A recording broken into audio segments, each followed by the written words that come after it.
with no Al Horford. Boy, Josh Smith played really well on Sunday, and no one for the Celtics played well. Steve Kerr made an awesome point yesterday that I absolutely, who is by one of the best color commentators calling the NBA this season. He did it with Marv Albert yesterday in Atlanta.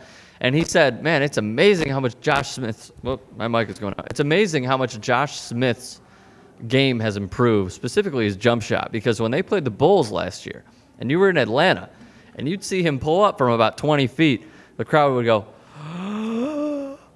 yeah. And they literally like, no, please don't shoot it. And then he's hitting it now this year. Yeah, I thought he hit the shot of the game there. I mean, Teague also, but a shot of the game over Garnett with a contested jumper with Garnett in his face, and he played great. He had a huge game. So Rajon Rondo, like, I think it's pretty apparent that guy is probably really unpleasant to hang out with. I mean, you can just, nobody talks about, I love that Rajon Rondo. He good people.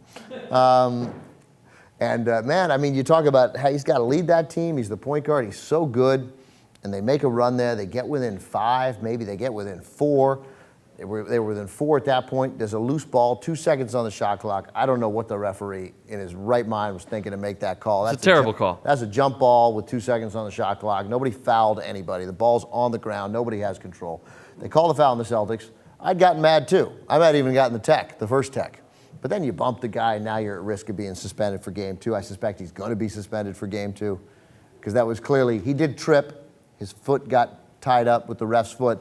But it seemed like he had it in his mind. I mean, totally, look, I can't go in his head, but I mean, just from judging what I saw, it seemed like in his mind he was going to bump him regardless. I agree. That's what it seemed like. So, and a really lousy game for Paul. No Ray Allen. Lousy game for Paul Pierce. And Kevin Garnett let defensively. I mean, he was challenging Josh Smith there, at least as I saw toward the end. But that was Kevin Garnett let Josh Smith dominate that game.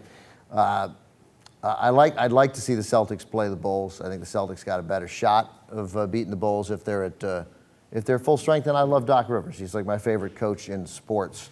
So I'd like to see that happen. But the Hawks, as you know, they don't count. They're not really in the NBA. They don't matter. They have no significance.